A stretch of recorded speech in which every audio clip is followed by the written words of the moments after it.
well, make sure you know what's going to happen, where projectiles are going to go. So I don't think he's going to take that risk. And from Vreyvus and UncleBanjo, we are seeing the Banjo come out, and we're seeing a Bowser from Vreyvus as well. Vreyvus, I'm going to call him Vreyvus because I'm not too sure on the pronunciation. UK problems coming to a Scandinavian tournament. Oh, and that's a really nice edge guard from Rixto, putting Vreyvus into a really nasty situation on the ledge right there. Vreyvus making it back, however. Vreyvus still, of course, being a big body, which makes it very,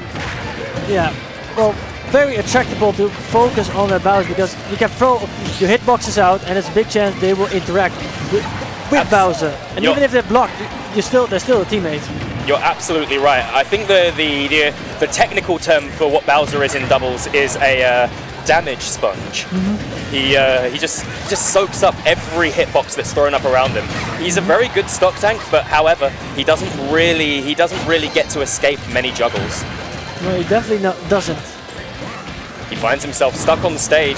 Rixto daring to throw out rapid jabs against Vreyvus. Vreyvus fades away from the ledge, comes back on with that big, strong command grab, and relieves him of that first stock for it. Whoopee. There is a Wonder Wing.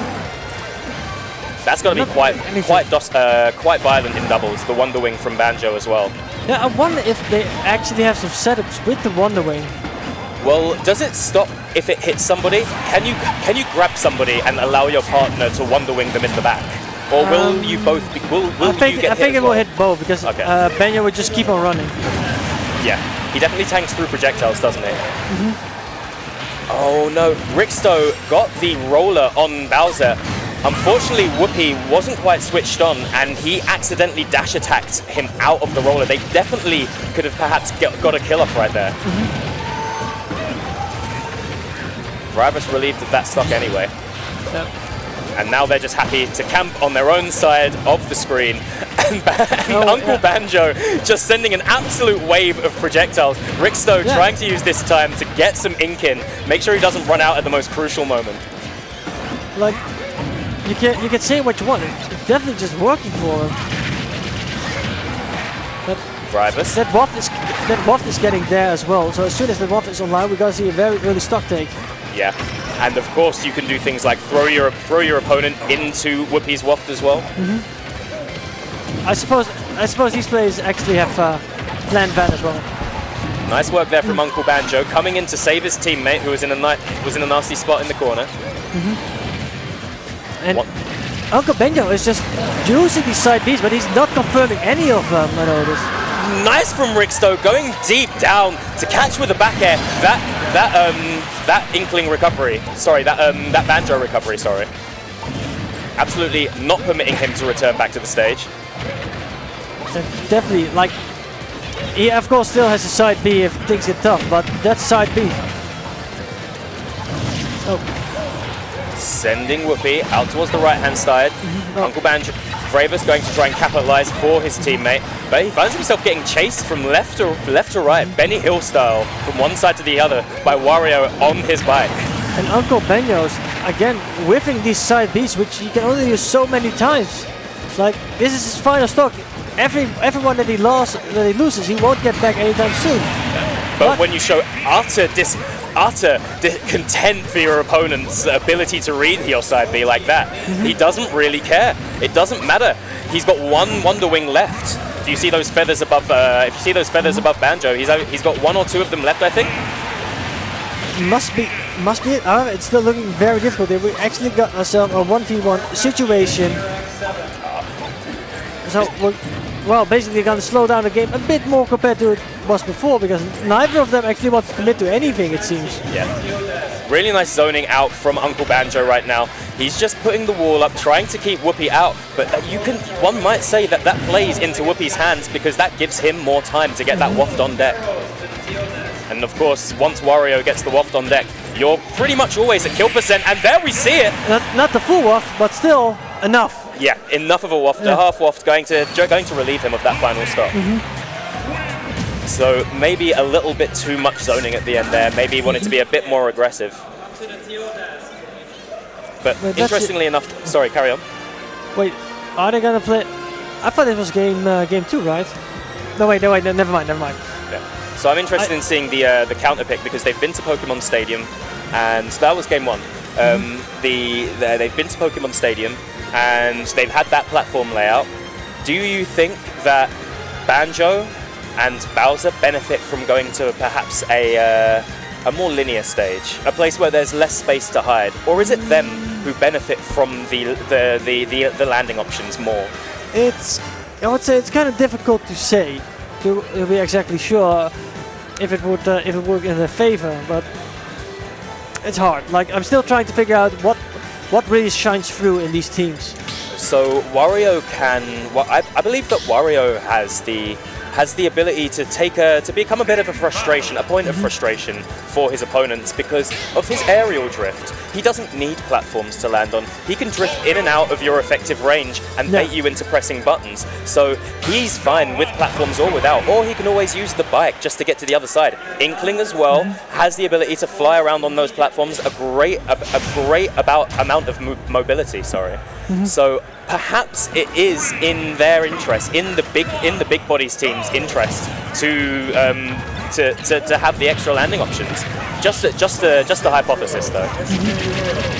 Well, maybe that hypothesis that won't make it true. Oh, okay, still make it back with using up B and a side B. Yeah, that's another utility of Wonder Wing. When you've extinguished all of your offstage resources, you've just got one more left in the tank right there.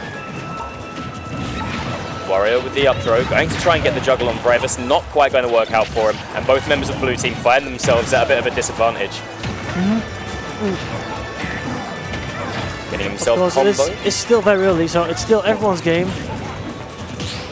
Neither of them really has a lead, and doesn't manage to take the other out as well.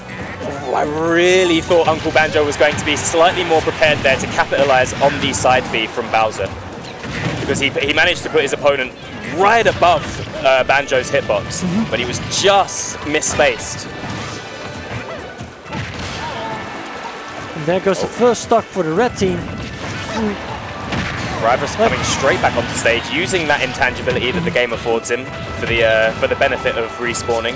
And it's like still very hard to tell which way this is going to go, because, well, if you just look at it, like they've constantly been at each other's throat when it comes to percentages, and eventually also stocks. And I would say that the blue team had a slight lead, but it only lasted for about 20 seconds or so. They managed to relieve Whoopi of that one stock that they had an overlapping. So it seems to be even Stevens for the most part, but the red team, Vreyvus getting relieved of that stock right there. Blue team building up ahead of steam right now, trying to get some momentum going.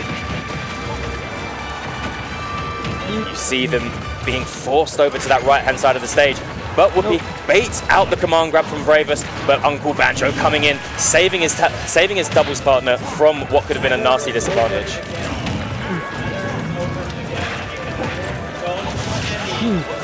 UncleBanjo. I still find it weird, like how, like neither of them is really getting like a big advantage over them. But just as I say that, of course, it kind of happened. But still, they have been going at each other at around the same level for like 3 games already.